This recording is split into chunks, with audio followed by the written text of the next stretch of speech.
अमर रहे अमर रहे रामचंद्रगौड़ अमर रहे अमर रहे अमर रहे रामचंद्रगौड़ अमर रहे।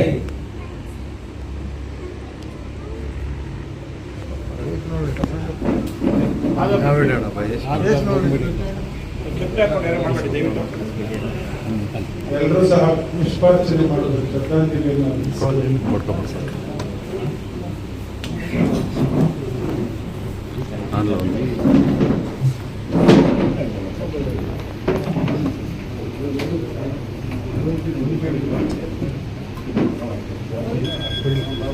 ಎಲ್ಲರೂ ಮಾಡಬೇಕು.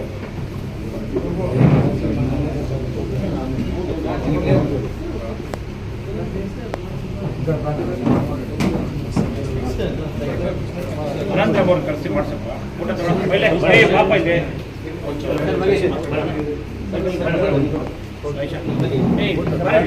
ಇಡೀ ರೋಡಲ್ಲಿ ಜಾಗ ಬಿಡು ಸಿದ್ದಣ್ಣ ಜಾಗ ಬಿಡೋರು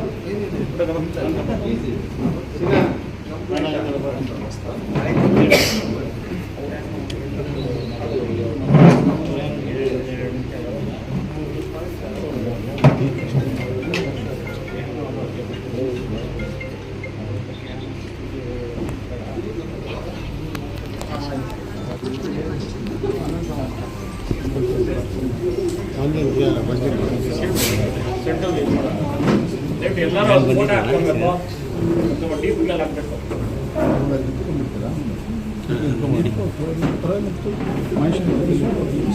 ಯೋಗಕ್ಷೇಮವನ್ನು ವಿಚಾರಿಸಿ ಅವ್ರಿಗೆ ಕಾಫಿ ಟೀಯನ್ನು ಮನೆಯಲ್ಲೇ ವ್ಯವಸ್ಥೆ ಮಾಡಿ ಅವ್ರು ಏನು ಅಹವಾಲು ತಂದಿದ್ದಾರೆ ಅದನ್ನೆಲ್ಲ ನೋಡಿ ಇಮಿಡಿಯೇಟ್ ಆಗಿ ಲ್ಯಾಂಡ್ ಫೋನ್, ಆ ಲ್ಯಾಂಡ್ ಫೋನಲ್ಲೇ ಸಂಬಂಧಪಟ್ಟಂತ ಅವ್ರಿಗೆ ಕಾಂಟ್ಯಾಕ್ಟ್ ಮಾಡಿ ಆಮೇಲೆ ನೀವು ಇದಕ್ಕೆ ಬನ್ನಿ, ಶಾಸಕರ ಭವನಕ್ಕೆ ಬನ್ನಿ, ನಾನು ನಿಮಗೆ ಏನು ಹೆಲ್ಪ್ ಬೇಕು ಅದು ಮಾಡ್ತೀನಿ ಅಂತೇಳಿ ಒಂದು 10 ಗಂಟೆ ಅಷ್ಟೊತ್ತಿಗೆ ಶಾಸಕರ ಭವನಕ್ಕೆ ಬರೋದು.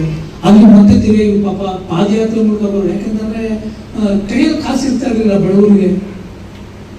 ಅವರು ಏನೋ ಒಂದಷ್ಟು ಚಾರ್ಜ್ ಇಟ್ಕೊಂಡು ಟ್ರೈನಲ್ಲಿ ಬರ್ತಾ ಇದ್ರು.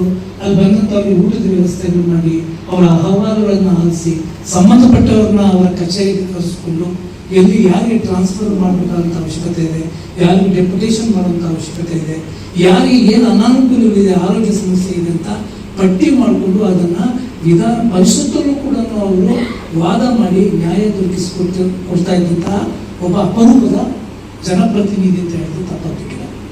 4 ಭಾಷೆಗಳ ಬಗ್ಗೆ ಅವರಿಗೆ ಹಿಡಿತಾ ಇತ್ತು. ಒಂದು ಕನ್ನಡ ಅತ್ಯದ್ಭುತವಾಗಿ ಮಾತಾಡ್ತಾ ಇದ್ರು, ಒಳ್ಳೆ ವಾಗ್ಮಿ, ಇಂಗ್ಲಿಷ್ ಮಾತಾಡ್ತಾ ಇದ್ರು, ಸಂಸ್ಕೃತ ಮಾತಾಡ್ತಾ ಇದ್ರು, ಅಲ್ಪ ಸ್ವಲ್ಪ ತೆಲುಗು ಮಾತಾಡ್ತಾ ಇದ್ರು. ಈ ಎಲ್ಲ ಭಾಷೆಗಳ ಬಗ್ಗೆ ಅವರಿಗೆ ಹಿಡಿತಾ ಯಾಕಿತ್ತು ಅಂತಂದ್ರೆ ಅವರಿಗೆ ಒಂದು ಕುಡಿತಾ ಇತ್ತು. ಅದು ಮಾಡಬೇಕಾಗಿತ್ತು. ನಮಗೆ ಹಲವಾರು ಕಾರ್ಯಕ್ರಮದಿಂದ ಸ್ವಲ್ಪ ತಡ ಆಯಿತು. 11 ದಿವಸದಲ್ಲಿ ಯಾವ ಥರ ಒಂದು ದಿವಸ ಮಾಡ್ಬೋದು ಅಂತ ಪಾರಸಾರ್ಥಿ ಹತ್ರ ಚರ್ಚೆ ಮಾಡಿದ್ರೆ, ಮತ್ತು ನಮ್ಮ ಇದಕ್ಕಿಂತ ಮೇಲಾಗಿ ನಮ್ಮ ಇವರು ಅನಂತರವರು ಫೋನ್ ಮಾಡಿಲ್ಲ, ನಮಗೆ ವಾಟ್ಸಪ್ ಮೆಸೇಜ್ ಮಾಡಿದರು ಇದನ್ನೆಲ್ಲ ಸೇರಿಸಿ ಅಂತ. ಅದೇ ರೀತಿ ನಾವು ಕೆಲವರು ಪ್ರಮುಖರ ಹತ್ರ ಮಾತಾಡಿದೆ. ಅದು ಒಂದು ಭಾಗನೇ. ಯಾಕಂದರೆ ಇವರು ನಾನು ಒಂದ್ಸತಿ ಮಹೇಶ್ ಅವ್ರ ಮನೆಯಲ್ಲಿ ಊಟ ವ್ಯವಸ್ಥೆ ಮಾಡಿದರು. ಆವಾಗ ಇವ್ರ ಬಗ್ಗೆ ಗೊತ್ತಾಗಿತ್ತು. ನಾನು ಹೊಸದು ಇವರು ಮಹೇಶ್ ಅವರಪ್ಪ ಊಟ ವ್ಯವಸ್ಥೆ ಮಾಡಿದರು, ನಾನು ಇದು ಮಾಡಿಸ್ಬಿಟ್ಟಿದ್ರು. ನನಗೆ ಗೊತ್ತಿರಲಿಲ್ಲ, ಅವ್ರು ತಿನ್ನಲ್ಲ ನಾನ್ ವೆಜ್. ಮಹೇಶ್ ಅವರಪ್ಪಗೆ ಅದಕ್ಕೆ ಗೊತ್ತಿರಲಿಲ್ಲ. ಅದು ಅವ್ರು ಪರಸಾರ್ಥಿಗೆ ಹೇಳ್ತಾರೆ, ಬೆಳಗ್ಗೆ ಕೂಡ ಹೇಳಿದೆ ಪರಸಾರ್ಥಿಗಳು ಮಾತು ನನಗೆ.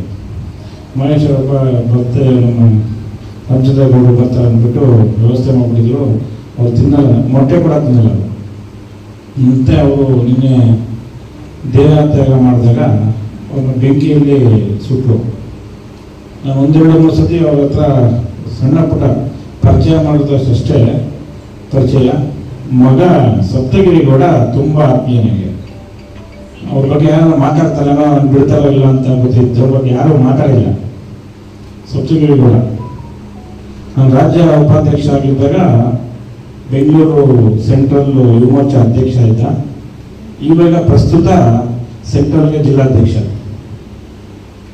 ನಾವು ಯಾವ ರೀತಿ ದೊಡ್ಡ ವಯಸ್ಸವರು ದೊಡ್ಡವರಿದ್ದಾರೆ ಅವ್ರನ್ನ ಪ್ರೇರಣೆ ತಗೊಂಡ್ರೆ ಸಪ್ತಗಿರಿಗಳು ನಾವಂತರಲ್ಲ. ನಿನ್ನೆ ನಮ್ಮನೆ ಅವರಪ್ಪ ತಿಳ್ಕೊಂಡಿದ್ದಾರೆ. ನಿನ್ನೆ ಜಿಲ್ಲಾ ಸಭೆ ಮಾಡಿದ್ದಾನೆ ಸಪ್ತಗಿರಿಗೌಡ. ನಾವು ಹೇಳ್ತಾ ಇರ್ತೀವಿ ಒಂದು ಸ್ಕೂಲ್ ಫೀಸ್ ನಮ್ಮ ಮಗನ ಕಟ್ಟಬೇಕಂದ್ರೆ 2 ದಿವಸ ಟೈಮ್ ತಗೊಂತೀವಿ. ಮಗನ ಫೀಸ್ ಕಟ್ಟಬೇಕಂತ ನಮ್ಮ ಮನೆ ಪಕ್ಕದಲ್ಲಿ ಯಾರ ಹಾಸ್ಪಿಟಲ್ ಇದ್ರೆ ಹಾಸ್ಪಿಟಲ್ ಪಕ್ಕದಲ್ಲಿ ನಮ್ಮ ಮನೆ ಪಕ್ಕದಲ್ಲಿ ಇದ್ದಾರೆ ಅಂತ 2 ದಿವಸ ಅದನ್ನು ಹೇಳ್ತೀವಿ. ಪಕ್ಷಕ್ಕೆ ಟೈಮ್ ಕೊಡಬೇಕಂದ್ರೆ ವಿವಿಧ ರೀತಿ ಕಾರಣಗಳು ಹೇಳ್ತಾ ಇರ್ತೀನಿ. ಬೇರೆ ಸಾಕಷ್ಟು ಜನ ಕೇಳಿದ್ದೀನಿ. ನಾನು ಯಾಕೆ ಹೇಳ್ತೀನಿ ಅಂದರೆ ನಮ್ಮ ಮಗನ ಮೆಡಿಕಲ್ ಜಾಯಿನ್ ಮಾಡಿಸಿದಾಗ ಅವ್ರು ಬೆಳಗ್ಗಿಂದ ಸಂಜೆವರೆಗೂ ಸುಮಾರು 8-10 ಕೆಲಸ ಮಾಡಿ ಕರೆಕ್ಟಾಗಿ 25 ನಿಮಿಷ ನಾನು ಫೀಸ್ ಕಟ್ಬಿಟ್ಟು ಬಂದೆ. ನಾನು ಯಾರು ಹೇಳೇ ಇಲ್ಲ ಫೀಸ್ ಕಟ್ಬಿಟ್ಟು ಬಂದೆ ಅಂತ. ಹಂಗಲ್ಲ, ನಾನು ಮಾಡಿದ್ದೀನಿ ಅಂತಲ್ಲ. ನಾವು ದೊಡ್ಡವ್ರನ್ನ ಮಾರ್ಗದರ್ಶಕರನ್ನ ಯಾವ ರೀತಿ ತಗೋಬೇಕು ಪ್ರೇರಣೆಗಳನ್ನ ಇವೆಲ್ಲ ಮಾತಾಡೋದ್ರೆಲ್ಲ ನಮ್ಮ ಜಗದೀಶಾಚಾರ್ಯಿಂದ ಹಿಡಿದು ಸುರೇಂದ್ರ ಗೌಡರಿಂದ ಹಿಡಿದು ಪಿ ಎಂ ರಂಗನಾಥಣ್ಣ ಎಂದು ಮತ್ತು ಇವರು ನಿಕಟವಾಗಿ ಸಂಪರ್ಕ ಇದ್ದರು ನಮ್ಮ ವಿಜಯ್ ಕುಮಾರ್. ಎಲ್ಲದಕ್ಕಿಂತ ಹೆಚ್ಚು ಬೆಳಗ್ಗೆ ನಾನು ತುಂಬ ಹೊತ್ತು ಮಾತಾಡಿದೆ ಪಾರ್ಥಸಾರಥಿ ಇರುತ್ತೆ. ಅವರು ಅವ್ರ ಉಪಸ್ಥಿತಿ ಅಂತ ಮೆಸೇಜ್ ಮಾಡೋದು.